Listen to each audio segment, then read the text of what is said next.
inclina tu corazón y vamos a poner este tiempo en sus manos. Señor, gracias porque podemos estar aquí. Señor, sentimos un fuego especial esta mañana, Señor, con las canciones. Señor, el calor que está penetrando, Señor, sentimos que es tu fuego, Señor. Tú quieres hablarnos esta mañana y yo te pido que tú me utilices, Señor, para tu gloria y para tu honra, Señor. Pon palabras del cielo, inspiradas por ti, Señor, y que todo lo que se hable, se diga y se comente aquí esta mañana sea para nuestra edificación y que todos salgamos de aquí súper bendecidos y mucho mejor que hemos entrado. Oramos en el nombre de Jesús. Amén. Bueno, pues la predicación de hoy es acerca de la historia de la vida del rey Josías. Pero como la palabra de Dios es rica y tiene muchos matices y se puede hacer el énfasis en un punto o en otro, la predicación de hoy es un poco diferente. No quiero decir con esto ni que complemente, ni que añada, ni que apostille, ni que intente pues complementar lo que se predicó aquí el otro día. Pero es que además se da otra circunstancia, de que precisamente el viernes, cuando estaba Juan Carlos que iba a predicar, Óscar, el pastor, le preguntó: oye, no me digas que vas a predicar del rey Josías, si estoy yo preparando también un estudio sobre eso. Así que yo creo que esto es Dios hablando a su pueblo. ¿Cuántos lo creen? Pues dale un aplauso al Señor. ¡Aleluya! Dios habla a través de su pueblo. Bueno, pues yo he titulado esta predicación como Josías, los pasos del hombre que camina hacia Dios. Josías es uno de los mejores reyes, junto con Ezequías, que tuvo el reino de Judá. Josías es un hombre que nos dice en las Escrituras que hizo lo recto delante de los ojos de Dios. Un hombre que no se desvió ni a derecha ni a izquierda, que siempre su vida fue una constante de seguir avanzando en su trayectoria hacia el camino de la salvación. Y en ese camino justo, honesto, sabiendo, como sabemos nosotros, que el trabajo en el Señor no es en vano, se colocó en una posición privilegiada para ser merecedor de la bendición de Dios, la cual llegó, porque la bendición de Dios siempre llega. Cuando tú buscas a Dios, la bendición de Dios siempre llega. Llegó la bendición de Dios de una manera sobrenatural. Dios reveló su corazón a Josías, lo transformó de una manera total y absoluta, cambió su vida, cambió su corazón y tomó medidas que repercutieron de forma positiva no solo en él, sino en todo su pueblo. ¿Cuántos querrían llevar una vida así, hermanos? ¿Cuántos querrían, verdad? Una vida bendecida por Dios, una vida que empezó desde jovencito caminando hacia Dios, buscando a Dios, con la confianza, con la certeza de que al final siempre viene la bendición de Dios, siempre está el respaldo de Dios. Yo diría esta mañana, Dios está deseando bendecirte, pero hay unos requisitos que cumplir. Vamos a estudiar un poquito la genealogía del rey Josías para podernos situar dentro del contexto. Josías, si nos vamos hasta su bisabuelo fue el rey Ezequías, hemos dicho, un rey muy bueno, un rey que emprendió grandes reformas religiosas, reinó 29 años en Jerusalén, hizo lo recto delante de los ojos de Dios y fue un rey muy bueno y muy justo. El hijo de Ezequías, el abuelo de Josías, fue Manasés. Manasés es un rey que tuvo dos etapas. La primera etapa reinó 55 años sobre Jerusalén y tuvo dos etapas. La primera etapa fue una etapa cruel, nefasta, horrible, abominable, llena de iniquidades, terriblemente, como nos compartió Juan Carlos, y no vamos a profundizar más en ello, hasta con sacrificios humanos y todo. Pero al final de su vida, y esto nos habla de la misericordia infinita de Dios, ocurrió algo, que se vio en un aprieto, que se vio en prisión. Y entonces reaccionó y se humilló delante de Dios y su vida cambió. Y al final de su vida reconoció que Jesús es el Señor. Aleluya. Ahí vemos la misericordia y la gracia infinita de Dios. El hijo de Manasés fue Amón. Amón fue un rey malo, un rey tan malo de que solo pudo 2 años reinar. Y como lo estaba haciendo tan mal, sus esclavos lo mataron y pusieron como sustituto al rey Josías. Y ahora llega la historia de este rey y podemos ver los antepasados de este rey. ¿Qué camino toma este rey en su vida? Es la primera reflexión que tenemos. ¿Cómo influyen nuestros antepasados, nuestros padres, nuestros abuelos, el entorno en el que vivimos en las decisiones personales que tomamos nosotros? Aquí tenía, como en botica, de todo para elegir. Josías tenía un padre directo muy malo, tenía un abuelo malísimo en su primera etapa, luego se arrepintió y tenía a un bisabuelo, Ezequías, un hombre recto y justo. Entonces, tenía distintas posibilidades de elegir. Pero Josías es un hombre que desde muy temprano decidió seguir los caminos de Dios. Con 8 años comenzó su reinado. Con 8 años comenzó su reinado. Y a los 8 años de comenzar su reinado, dicen las Escrituras, con 16 años comenzó a buscar a Dios. Y esto me hace reflexionar acerca de los jóvenes. Yo doy gracias a Dios por todos los jóvenes que habéis conocido al Señor en una edad temprana. A mí me hubiera gustado, pero no fue mi caso. Pero yo lo que quiero es que yo y todas las personas que no hemos conocido al Señor de una forma tan temprana puedan tener la oportunidad de enseñar a sus hijos físicos o espirituales a que conozcan y se acerquen a Dios durante la juventud, porque durante la juventud es la mejor edad para buscar a Dios. ¿Cuántos pueden decir amén? Amén. La juventud es la mejor edad. No esperes a decir, voy a probarlo de todo, yo quiero experimentarlo de todo, yo quiero buscar esto, lo otro. Jesucristo es el camino, es la verdad y es la vida. No tienes necesidad de buscar nada más. Él es todo y todo en nosotros, nuestra esperanza de gloria. Así que eres joven, aprovecha, busca a Dios con todo tu corazón. Los padres son ciertamente influyentes en las decisiones que toman los hijos. Pero los hijos, independientemente de lo buenos o malos que sean sus padres, son en última instancia ellos mismos los que toman sus decisiones. Incluso los mejores padres no están fuera del alcance de que sus hijos tomen decisiones incorrectas. Pero la Biblia nos dice en Proverbios, instruye al niño en su camino y aun cuando fuere viejo no se apartará de él. Tenemos nuestra obligación y nuestra responsabilidad de instruir desde pequeñitos a nuestros hijos. Y fíjate las estadísticas que te voy a dar tan contundentes, que hablan acerca del factor clave para que los jóvenes permanezcan en la fe cristiana o se alejen de ella. Y el factor fundamental es la influencia de los padres.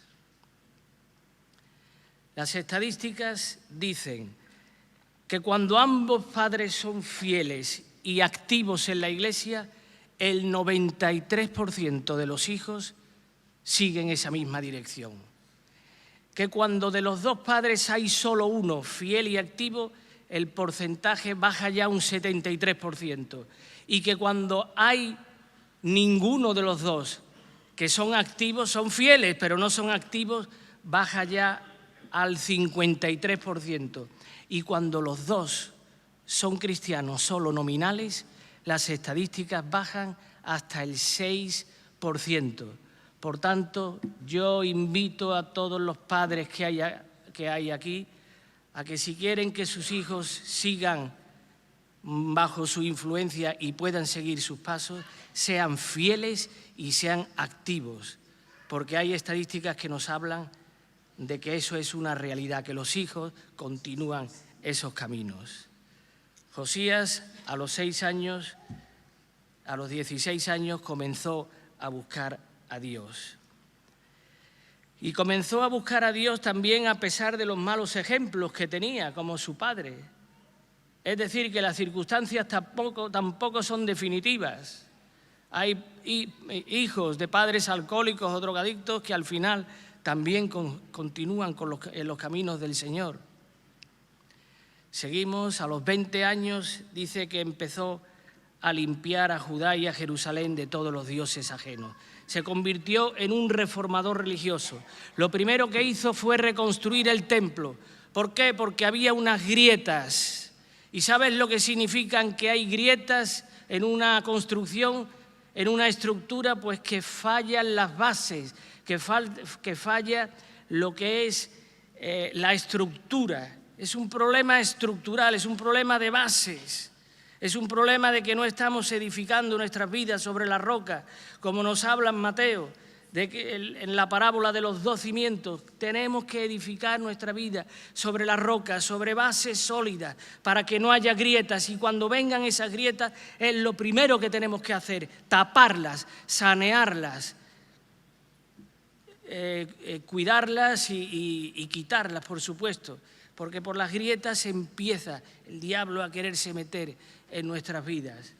Y si queremos una vida sustentada sobre la roca, tenemos que quitar todas estas grietas. Lo segundo que hizo fue que empezó a quitar todas las imágenes, esculturas, altares. En 2 de Crónicas 34, del 3 al 7, podemos leer que quitó lugares altos, imágenes de acera, esculturas, imágenes fundidas, los altares de los Baales, las imágenes de acera, etcétera, etcétera. Y todo esto lo hizo lo mismo en las ciudades de Manasés, Efraín, Simeón y Neftalí. Todas estas cosas hizo. Primero, reconstruir las grietas del templo, y segundo, empezar a quitar todas esas imágenes, todos esos ídolos. Pero es muy interesante observar aquí algo que es una gran enseñanza y con aplicación a la sociedad y a la iglesia de hoy en día. Y es que sus padres, Amanón y Manasés, padre y abuelo de Josías, no construyeron otros templos para que se rindiese culto a todos estos dioses paganos y que se hiciera idolatría, sino que se quedaron dentro del templo de Salomón. Y esto nos habla de la estrategia del diablo hoy en día, en la iglesia y en la sociedad actual, que quiere ocupar el sitio de Dios, que quiere venir aquí e introducirse y cada vez ir ganando más terreno, imponiendo sus creencias, principios, sus fiestas, sus doctrinas, el relativismo. Podemos hablar de muchas cosas que nos están afectando hoy en día. El hedonismo, el placer por el placer, es todo lo que vale, todo lo queremos rápido. El hedonismo, el consumismo. Una sociedad pobre es una sociedad que no sabe ahorrar. Una sociedad rica es una sociedad que ahorra. Hoy en día todo el mundo quiere vivir al día. No tiene esa capacidad de pensar en ahorrar. Y como en economía el ahorro es igual a la inversión, solo los que invierten son los países ricos, pero para ello es necesario ahorrar. El relativismo, todo es relativo, todo depende del color con el cristal con el que miren las cosas. El cortoplacismo, el hombre ha cortado los plazos a la hora de tomar decisiones importantes en su vida. Solo le interesa el yo y el ahora, no piensa en el futuro ni en planificación. Por eso se está perdiendo una gran bendición, por eso no se tienen hijos hoy en día, por eso no se pierde, no se utiliza tiempo para educar, para disciplinar, para formar.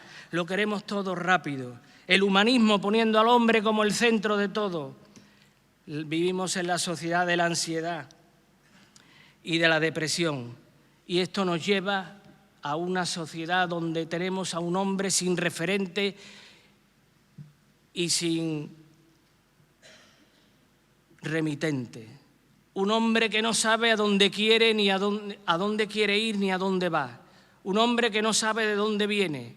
Un hombre que no tiene un proyecto de vida. Un hombre que no puede ser, por tanto, feliz. porque el hombre que no tiene un proyecto de vida no puede ser feliz. Un hombre que se deja llevar por todos estos principios. Pero qué interesante ver cómo en el mismo templo de Salomón, allí se quedaron todas esas imágenes para adorar a estos reyes paganos. Tenemos que quitar de nuestras vidas todas esas cosas que impidan que la obra de Dios se pueda llevar a cabo. A los 26 años continuamos. La tercera que ocurrió fue el hecho que cambió su vida. Y eso es lo que quiero yo esta mañana compartir. Que Dios toque tu corazón y al final de esta predicación Dios cambie tu vida. Porque si estamos aquí es para venir, para saludarnos, para pasar un tiempo de comunión, pero también porque creemos que Dios tiene el poder para tocar, cambiar cualquier área de tu vida, si tú te pones de rodillas delante de Él, como se puso Manasés. A lo mejor te tiene Dios que poner entre la espada y la pared, a lo mejor te tiene que llevar a la cama de un hospital, a lo mejor te tiene que llevar a prisión. Y normalmente la experiencia nos enseña que suele ocurrir así.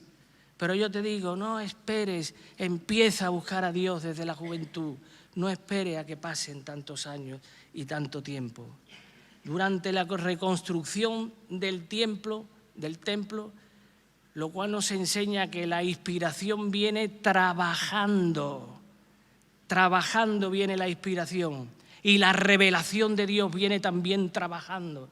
Yo muchas veces me pongo y digo, Señor, no sé de qué voy a predicar, de qué voy a hacer esto, pero me pongo. Y Dios, te aseguro, que siempre te da una palabra. A lo mejor no es la palabra exacta, pero por lo menos es la correcta para la necesidad, para ti o para la iglesia. Pero siempre Dios respalda cuando tú te pones de rodillas delante de Él y le dices, Señor, ayúdame y pon en mí la palabra exacta. La inspiración, la revelación viene cuando estamos trabajando. El sumo sacerdote Hilcías, que era el que se le encargó la obra, resulta que se encontró allí el libro de la ley. El libro de la ley se cree que fue el libro de Deuteronomio. Deuteronomio significa deuteros, segunda, y ley. La segunda ley, nomos ley. Era necesario que todo el pueblo de Israel que había muerto en el desierto tuviese una enseñanza y una lectura de la segunda ley, Deuteronomio. Pero Deuteronomio no es un libro solo de leyes, mandamientos y estatutos. Deuteronomio es un libro mucho más profundo, es un libro que nos revela el corazón de Dios. ¿Y cómo quiere Dios que vivamos como pueblo de Dios conforme a su corazón? Eso es lo que nos revela Deuteronomio. No es un libro cualquiera que se encontraron allí, sino fue el libro de la ley. Ese libro de la ley tocó profundamente el corazón de Josías y cambió por completo su vida, llevándolo a una revelación personal y a una serie de tomas de decisiones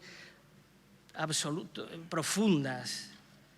Dice que el libro se lo dio a Safán, Hilcías se lo dio a Safán, Safán se lo dio al rey, el rey lo leyó delante del pueblo y cuando leyeron el libro se rasgaron las vestiduras el rey porque se dieron cuenta de que había tantas cosas que estaban haciendo fuera del orden de Dios, que había tantas cosas que tenían que sincronizar con el kairos de Dios, que había tantas cosas que estaban viviendo de una manera apartada que se rasgaron las vestiduras.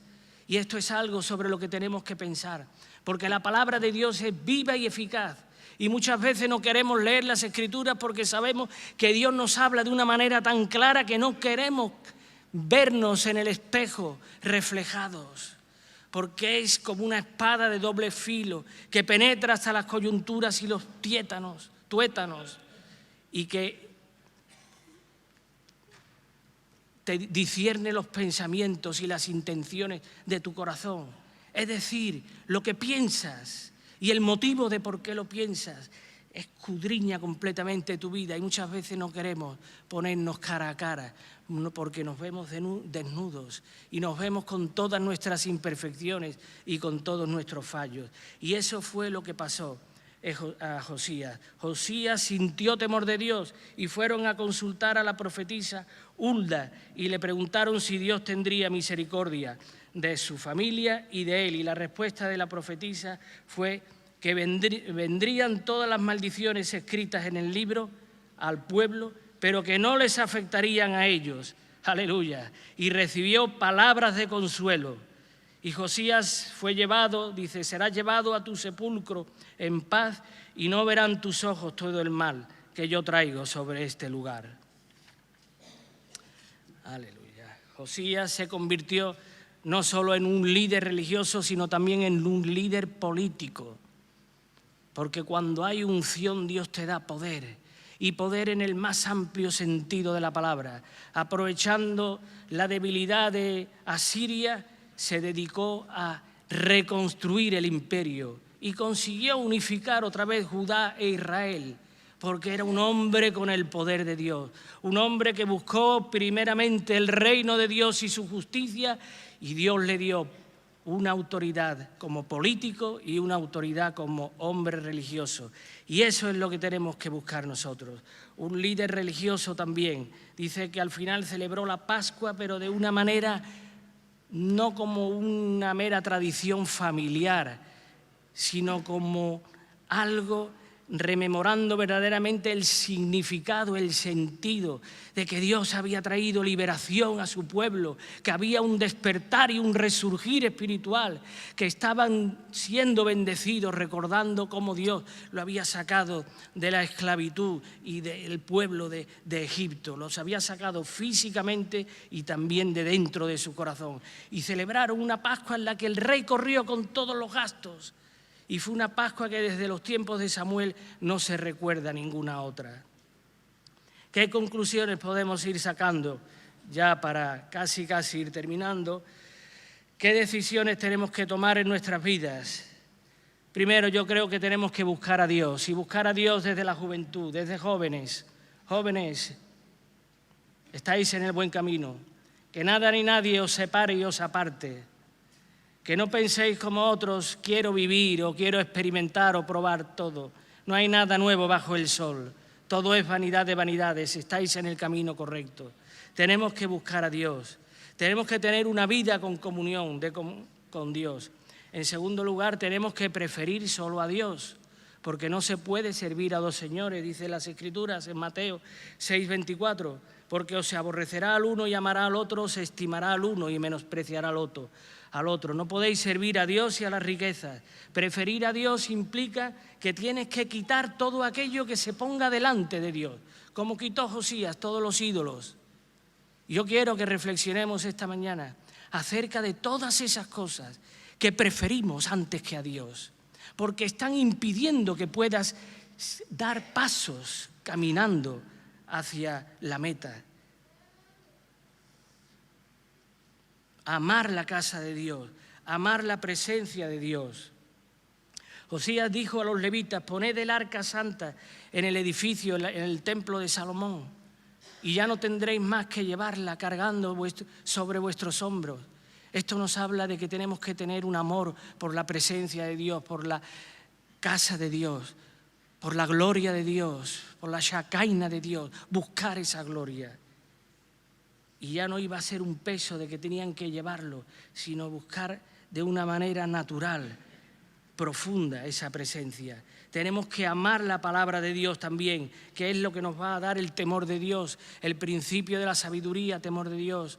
Lámpara es a mis pies y lumbrera a mi camino, la palabra de Dios, que siempre esté con nosotros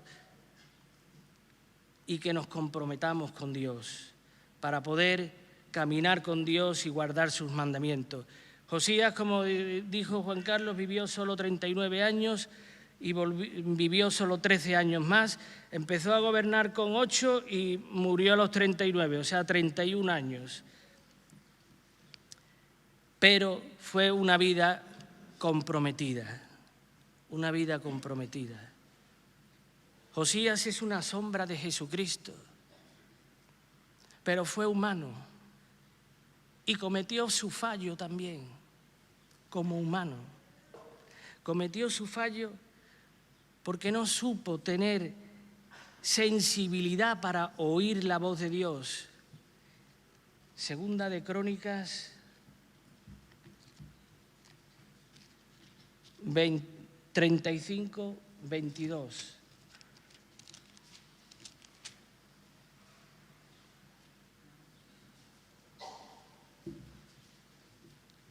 Mas Josías no se retiró, sino que se disfrazó para darle batalla y no entendió a las palabras de Necao, que eran de boca de Dios, y vino a darle batalla en el campo de Megudo.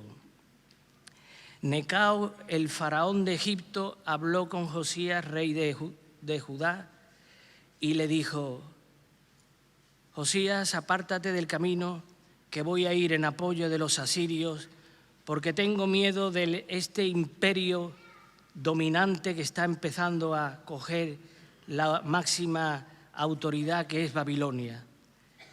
Pero como en el corazón, en el fondo del corazón de Josías, había cierta envidia hacia los asirios porque dividieron a Israel, no quiso que Necao, el faraón, fuera en apoyo de los asirios para contrarrestar el poder emergente de los babilonios, y se puso enfrente y no supo oír la voz de Dios por medio del faraón Necao. Dios hablando a través de un faraón. Dios hace las cosas como quiere, y cometió un fallo y murió en la batalla. Pero a pesar de que murió en la batalla, Dios le trae a la ciudad santa, a Jerusalén. Ni Manasés ni Amón fueron enterrados donde se entierran a los reyes, sino que se le enterraron en el huerto de Uza. Pero a Josías se le enterró con la máxima categoría y con la máxima graduación en la ciudad santa, en Jerusalén. ¿Qué consecuencias trajo esta guerra? El imperio de Asiria desapareció, Egipto pasó a ser una potencia de segundo grado y Babilonia empezó a crecer. Fue algo con consecuencias para lo que era la historia de esa época. Dios nos está llamando hoy a retomar esta historia y aplicarla a nuestras vidas. Quiero invitar a los músicos a que suban, porque vamos a cantar una canción esta mañana. Y durante este tiempo, si Dios te ha hablado esta mañana, si tú crees que has hallado el libro de la ley esta mañana, si tú quieres tener un minuto en su presencia, yo te invito a que des un paso de fe y salgas aquí adelante para que Dios selle y toque tu corazón esta mañana. ¿Estás preparado con la canción? La canción es Por un momento en tu presencia, por un instante de tu amor, por un destello de tu gloria y por un minuto nada más. Dios te está pidiendo un minuto nada más. Un minuto es el tiempo suficiente en que tú halles ese libro de la ley, ese libro que cambie tu vida, ese libro que, como en el corazón de Josías, hizo que ablandara su vida, que tocara su corazón, que lo cambiara, que ya no fuera la misma persona. Dios quiere hoy hacer lo mismo, hoy aquí. Así que te invito a que te pongas de pie, vamos a ponernos de pie, vamos a tener unos minutitos para buscar la presencia de Dios, para que Dios ponga su sello sobre esta palabra.